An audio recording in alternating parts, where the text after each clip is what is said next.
কি আছে ক্লাস 10 তোমাদের দেখো 19 নম্বর অধ্যায়। 19 নম্বর অধ্যায়ে ঘনবস্তু সংক্রান্ত বাস্তব যে সমস্যা 266 পাতা,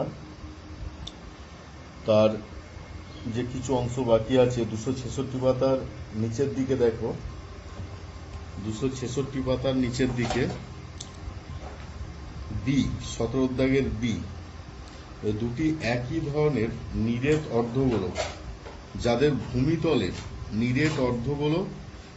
ভূমিতলের প্রত্যেকের ব্যাসার্ধের দৈর্ঘ্য r একক এবং তা ভূমি বরাবর জোড়া হলে মিলিত ঘনবস্তুর সমগ্রতলের ক্ষেত্রফল হবে 6πr²। দুটি একই ধরনের নিরেট অর্ধগোলক যাদের ভূমিতলের প্রত্যেকের ব্যাসার্ধের দৈর্ঘ্য r একক, মানে ভূমির ব্যাসার্ধ, মানে মুখটা যদি বাটি ধরা হয়, বাটির ওপরের অংশটা, বাটির সাবান ধরলে আরো ভালো হবে, তার ওপরের অংশের যে ক্ষেত্রফল, তার যে ব্যাসার্ধ, সেটা সমান। তা দুটো বাটি সাবানকে যদি একসাথে জুড়ে দেওয়া হয় তাহলে একটা গোলকের আকার নেবে। তার ক্ষেত্রফল কি হয়? গোলাকার ক্ষেত্রের ক্ষেত্রফল হয় 6πr² না হয়ে 4πr²। তা ভূমি বরাবর জোড়া হলে মিলিত ঘনবস্তুর সমগ্রতলের ক্ষেত্রফল হচ্ছে 4πr²। এখানে আছে 6πr², তাহলে এটা কি দেওয়া আছে? মিথ্যা, ভুল দেওয়া আছে। তারপরে দেখো পরের পাতায় 267 পাতা একবারে উপরের দিকে, যেটি নিরেট লম্ববৃত্তাকার শঙ্কুর ভূমিতলের ব্যাসার্ধের দৈর্ঘ্য r একক, উচ্চতা h একক। লম্ববৃত্তাকার শঙ্কু, আবার তির্যক উচ্চতা l একক দেওয়া আছে। শঙ্কুটির ভূমিতলকে একটি নিরেট লম্ববৃত্তাকার চোঙের ভূমিতল বরাবর জুড়ে দেওয়া হলে যদি চোঙের এবং শঙ্কুর ভূমিতলের ব্যাসার্ধের দৈর্ঘ্য ও উচ্চতা একই হয় তবে মিলিত ঘনবস্তুর সমগ্রতলের ক্ষেত্রফল কি হবে? যদি আমি এটা ছবি এঁকে দেখাই, ধরো এটা একটা চোঙ, তার উপরে একটা শঙ্কুকে বসিয়ে দেওয়া হচ্ছে। শঙ্কুকে তার উচ্চতা দেওয়া আছে, শঙ্কুটার উচ্চতা আর চোঙের উচ্চতা সমান। শঙ্কুর ব্যাসার্ধ যা, চোঙেরও একই ব্যাসার্ধ একই। এটাও h হলে এটাও h, এটা l দেওয়া আছে। দেখি বলেছে না, চোঙের এবং শঙ্কুর ভূমিতলের ব্যাসার্ধের দৈর্ঘ্য এবং উচ্চতা একই হয়। ব্যাসার্ধের দৈর্ঘ্য এবং উচ্চতা একই হয় তবে মিলিত ঘনবস্তুর সমগ্রতলের ক্ষেত্রফল। উচ্চতা একই, ব্যাসার্ধ একই, তাহলে মিলিত ঘনবস্তুর সমগ্রতলের ক্ষেত্রফল। তাহলে প্রথম কথায় যে চোঙের মানে শঙ্কুর সমগ্রতলের ক্ষেত্রফল হচ্ছে πr/l, এই অংশটার ক্ষেত্রফল, বক্রতলের ক্ষেত্রফল বা পার্শ্বতলের ক্ষেত্রফল। আর চোঙের পার্শ্বতলের ক্ষেত্রফল হচ্ছে 2πr/h 2πr/h plus πr², 2πr/h plus πr²। তাহলে এখানে তিনটে জিনিস, বাইরের ক্ষেত্রফল বলছে তো, তবে মিলিত ঘনবস্তুর সমগ্রতলের ক্ষেত্রফল। তখন আর ভেতরের এই যে চাকতিটা, এর ক্ষেত্রফলটা নিতে হচ্ছে না, শঙ্কুর ক্ষেত্র নিতে হচ্ছে না, বা চোঙের ক্ষেত্র একদিকটাকে নিতে হচ্ছে না। তাহলে সেই কারণে এর বাইরের ক্ষেত্রফল, শঙ্কুটার বাইরের ক্ষেত্রফল হচ্ছে πr/l, আর চোঙের বাইরের ক্ষেত্রফল হচ্ছে, বক্রতলের ক্ষেত্রফল হচ্ছে 2πr/h, আর নিচের ক্ষেত্রফল, ভূমির ক্ষেত্রফল হচ্ছে πr²। তাহলে এখানে কি পেলাম? πr/l plus 2πr/h πr²। তাহলে এখানে ওই যে 2πr² দেওয়া আছে, 2টা হবে না, তা শুধু πr² হবে, কারণ ভেতরটা তো বাদ যাচ্ছে, এই অংশেরটা বাদ যাচ্ছে, এটা লাগছে না, কারণ বহির্পৃষ্ঠের ক্ষেত্রফল হচ্ছে, ওই কারণে এটাও মিথ্যা। তাহলে একেরটাও মিথ্যা আর দুইয়েরটাও মিথ্যা। শূন্যস্থান পূরণ দেখো, সি এর দাগ, শূন্যস্থান পূরণ বলছে একটি নিরেট লম্ববৃত্তাকার চোঙ এবং একটি অর্ধগোলকের ভূমিতলের ব্যাসার্ধের দৈর্ঘ্য সমান। দুটি অর্ধগোলককে চোঙটির দুটি সমতলে আটকে দেওয়া হলে নতুন ঘনবস্তু সমগ্রতলের ক্ষেত্রফল এবং একটি অর্ধগোলকের বক্রতলের ক্ষেত্রফল প্লাস চোঙের বক্রতলের ক্ষেত্রফল প্লাস অপর অর্ধগোলকের বক্রতলের ক্ষেত্রফল। তাহলে এখানে মাঝে যেটা বসবে সেটা হচ্ছে চোঙের বক্রতলের ক্ষেত্রফল, কারণ ছবিতে দেখো, ছবিতে হচ্ছে এটা একটা চোঙ, এইদিকে একটা অর্ধগোলক দেওয়া হচ্ছে, এইদিকে একটা অর্ধগোলক দেওয়া হচ্ছে। তাহলে এই জায়গার ক্ষেত্রফল নির্ণয় করা হচ্ছে। এই দুটোর ক্ষেত্রফল দেওয়া আছে, বক্রতলের ক্ষেত্রফল, অর্ধগোলকের বক্রতলের ক্ষেত্রফল, অর্ধগোলকের বক্রতলের ক্ষেত্রফল প্লাস চোঙের বক্রতলের ক্ষেত্রফল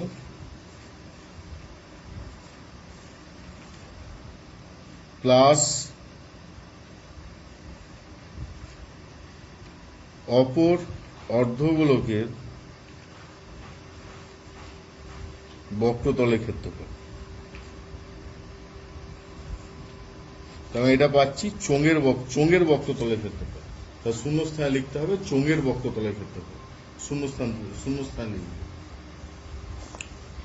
চোঙের বক্রতলের ক্ষেত্রফল। বলছে একমুখ কাটা একটি পেন্সিলের আকার শঙ্কু এবং চোঙের সমন্বয়। তাহলে এই জায়গায় লিখবো চোঙের সমন্বয়। তিনের দেখো বলছে একটি নিরেট গোলককে গলিয়ে একটি নিরেট লম্ববৃত্তাকার চোঙ তৈরি করা হলো। গোলক ও চোঙের আয়তন। একটি নিরেট গোলককে গলিয়ে একটি লম্ববৃত্তাকার চোঙ তৈরি করা হলো। গোলক ও চোঙের আয়তন। গোলক ও চোঙের আয়তন কি হবে? নিরেট গোলককে গলিয়ে একটি লম্ববৃত্তাকার চোঙ তৈরি করা হলো। তাহলে গোলক ও চোঙের আয়তন কি হবে? সমান হবে।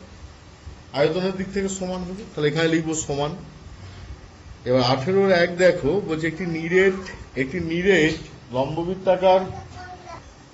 আচ্ছা, পরের দেখো 18-1 বলছে একটি নিরেট লম্ববৃত্তাকার শঙ্কুকে গলিয়ে একটি নিরেট লম্ববৃত্তাকার চোঙ তৈরি করা হলো।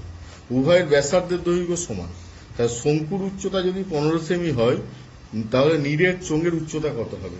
একটা শঙ্কুকে গলিয়ে একটা নিরেট চোঙ তৈরি করা হচ্ছে। 18-1 একটা শঙ্কু ছিল,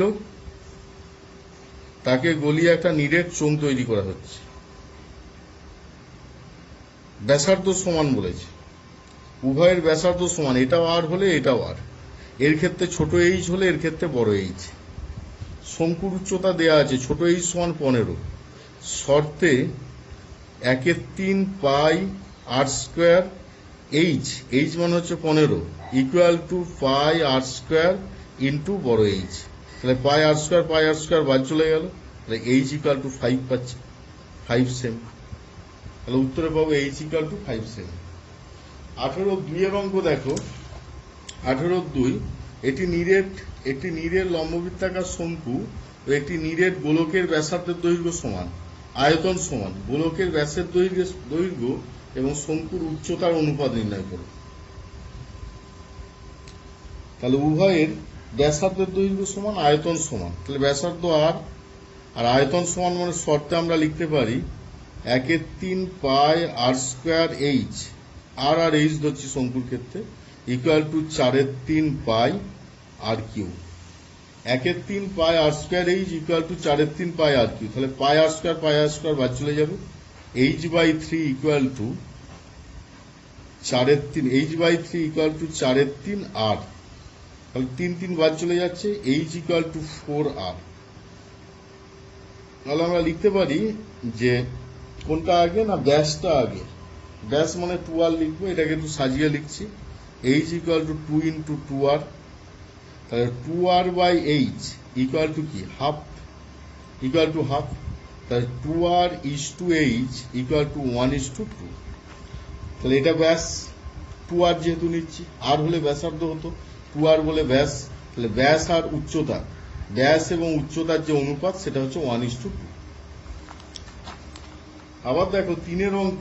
সমান দৈর্ঘ্যের ব্যাস এবং সমান উচ্চতা বিশিষ্ট নিরেট লম্ববৃত্তাকার চোঙ এবং নিরেট লম্ববৃত্তাকার শঙ্কু এবং নিরেট গোলকের আয়তনের অনুপাত নির্ণয় করো। সবগুলো একই। সমান দৈর্ঘ্যের ব্যাস এবং সমান উচ্চতা বিশিষ্ট নিরেট লম্ববৃত্তাকার চোঙ, নিরেট লম্ববৃত্তাকার শঙ্কু, নিরেট গোলক। 3টে জিনিস। নিরেট সমান ব্যাস এবং সমান উচ্চতা বিশিষ্ট। ব্যাস সমান মানে প্রত্যেকটাই হচ্ছে আর, প্রত্যেকটাই আর। সমান উচ্চতা প্রত্যেকটার ক্ষেত্রে এইচ ধরা হচ্ছে, উচ্চতা প্রত্যেক ক্ষেত্রে এইচ ধরা হচ্ছে। তাহলে নিরেট, সবগুলোই নিরেট, তাদের অনুপাত নির্ণয় করতে হবে। নিরেট লম্ববৃত্তাকার চোঙ মানে তার আয়তন হচ্ছে পাই আর স্কোয়ার এইচ, নীরের লম্ববৃত্তাকার শঙ্কু মানে তার আয়তন 1/3 পাই আর স্কয়ার এইচ। নীরের গোলক মানে 4/3 পাই আর কিউ। এবার একটা কথা বলি যে এখানে সমান দৈর্ঘ্যের ব্যাস এবং সমান উচ্চতা বিশিষ্ট, উচ্চতা সমান উচ্চতা যখনই বলা হবে তখনই হবে H equal to R. H equal to R যখন সমান উচ্চতার কথা বলা হবে, তাহলে তাদের অনুপাত হলো পাই R square H is two 1/3 pi R square H is two 4/3 pi r Q. যেহেতু এইচ ইকুয়াল টু আর, তাহলে এখানে বসিয়ে দিতে পারি পাই R square into R is two 1/3 pi R square into R is two 4/3 pi r cube. তাহলে আর Q বাদ চলে যাচ্ছে, 1:1/3 তার মানে এটা কত লিখবো 3:1:4। তাহলে উত্তরে পাবো 3:1:4। আবার দেখো তারপরে চারেরটা একটি ঘনবস্তু নিচের অংশ অর্ধগোলক আকার, ওপরের অংশ লম্ববৃত্তাকার শঙ্কু আকার। অর্ধগোলক আকার মানে বাটির মতো, আর ওপরের অংশ লম্ববৃত্তাকার শঙ্কু আকার মানে এইটি। তাহলে অংশ দুটির তলের ক্ষেত্রফল সমান হয়। যদি অংশ দুটির তলের ক্ষেত্রফল সমান হয়, বক্রতলের ক্ষেত্রফল, তাহলে ব্যাসার্ধের দৈর্ঘ্য এবং শঙ্কুর উচ্চতার অনুপাত নির্ণয় করো। ব্যাসার্ধের দৈর্ঘ্য এবং শঙ্কুর উচ্চতার অনুপাত, তাহলে এর বক্রতল হচ্ছে 2 পাই আর এল, এর বক্রতল শঙ্কুর। আর এটার সাথে কোনটা সমান হচ্ছে, অর্ধগোলকের যে বক্রতল 2 pi R square. Pi R L equal to 2 pi R square.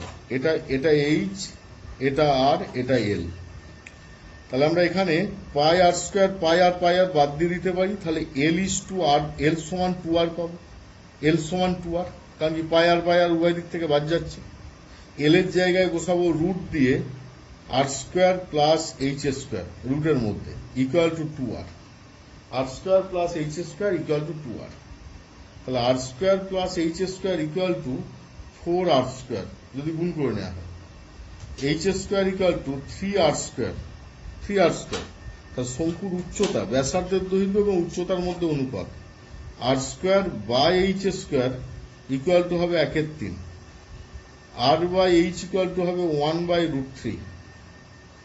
R is to H সমান হবে 1:√3। তাহলে এখানে বাড়তি কি ব্যবহার করা হচ্ছে, এইটা ব্যবহার করা হচ্ছে, root R square plus H square equal to 2r। তাহলে R square plus H square equal to 4r square, H square equal to 3r square, R square by H square equal to 1/3, R by H equal to 1/√3, R is to H সমান 1:√3। 5 অঙ্ক দেখো, একটি নীরের লম্ববৃত্তাকার শঙ্কু ভূমিতলের ব্যাসার্ধের দৈর্ঘ্য একটি নীরের গোলকের ব্যাসার্ধের দৈর্ঘ্যের সমান।